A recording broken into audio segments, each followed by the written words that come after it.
to another Just 5 Mins. Oh, goodness me, trying to get through January, eh?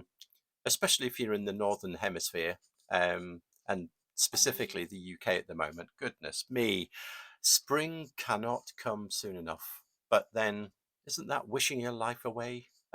Yeah, I think it is, but crikey, it's not even like what I would term as really cold. I mean, yes, it's down to 0 or 1 degree, but then you think of like the Scandinavian countries and things like that. I mean, they handle minus temperatures all the time. But I don't think I'm cut out for that totally. I do like this time of year for other reasons, but yeah, roll on spring. And roll on the just 5 minutes because it is meant to be 5 minutes. And I think I've already used a minute. Yep, right. Okay. So what we've got, this is my good friend Tim Abel. I'll put the links below. Thank you, Tim, for the podcast nudge as well. That was very kind. Tim has got and had a podcast for some time, actually. Software should be free. And this is a recommendation from him. So I'll put the links below. And what is this that we're talking about? Logseq. Logseq, I think. Um, Strange name, maybe not as catchy as other things, but then you think, well, Evernote. I mean, I suppose it's got note in it. Anyway, that is a little hint because it is a privacy first open source platform for knowledge management and collaboration.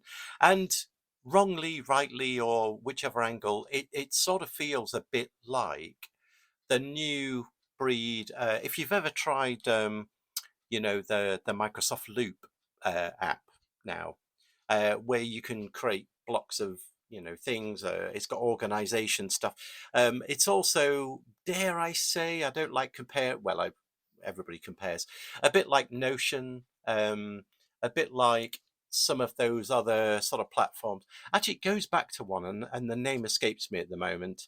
From Prezi, that was it. It was years ago that, and it had this concept of a never-ending canvas that you could sort of a bit more than a mind map, but you could draw out stuff and link things, and it had a very cool way of showing and visualizing.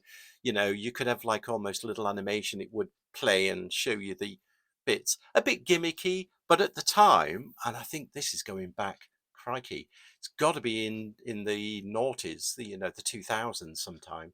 But anyway, back to Logseq.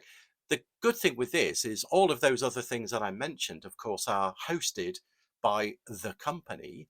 And, regardless of your perspective, um, what you can do with Logseq is download it. You can use it. It's yours basically as well. So a privacy first open source platform.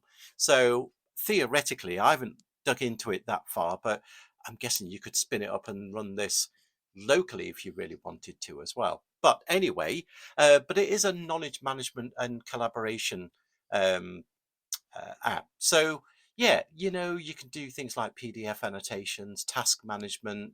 It's got multiple file formats, markdown, or organization mode, so you can have like a nice structure type thing.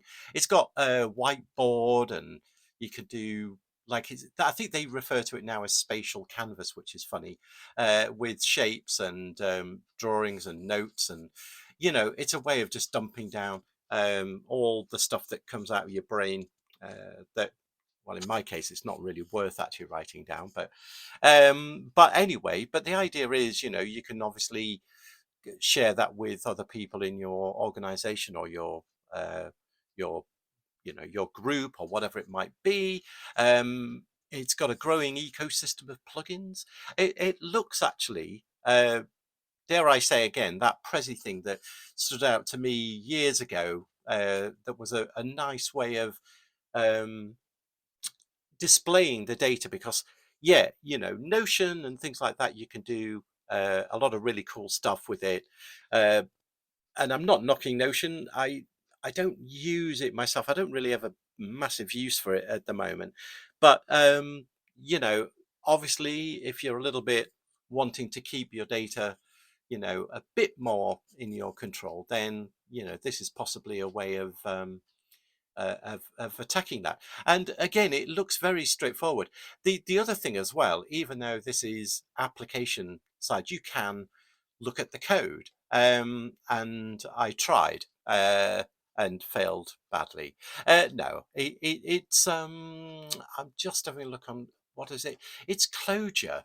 I don't even know how you pronounce that now. I've heard of it. It's been around for a long time, but it is basically it's a Lisp type syntax, if I remember right. I looked at it years ago. Clojure, not closure. You know, that's why I'm speaking a bit weirdly. But it essentially compiles down into JavaScript. No, I think I've probably got that wrong, haven't I, already? There was a note here. I've gone off the, yeah. Where's the code base overview? There we go. Clojure script. Okay, so it's a bit weird to say because I keep wanting to say closure. I want closure. Okay, but it isn't. And essentially, it's got, yeah, there we go. It's a Lisp syntax running on the JVM, so Java Virtual Machine.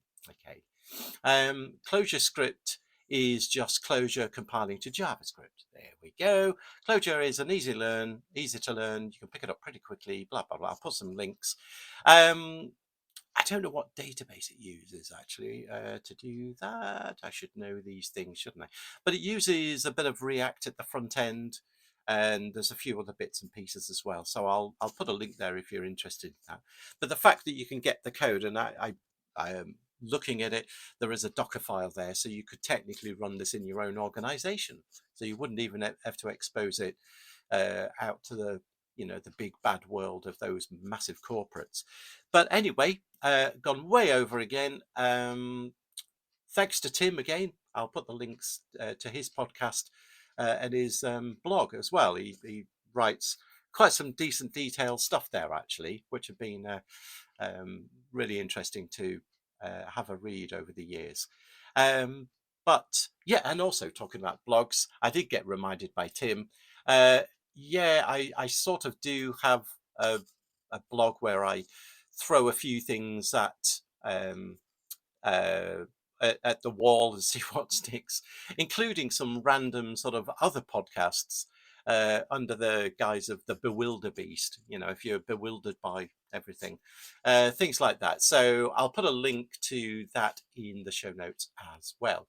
But yeah, that's what we've got. Logseq.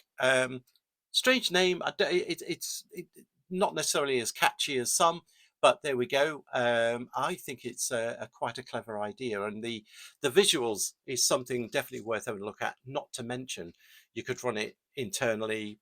You know, it's open source, privacy first. Not a bad idea. Okay, so until the next time, take care.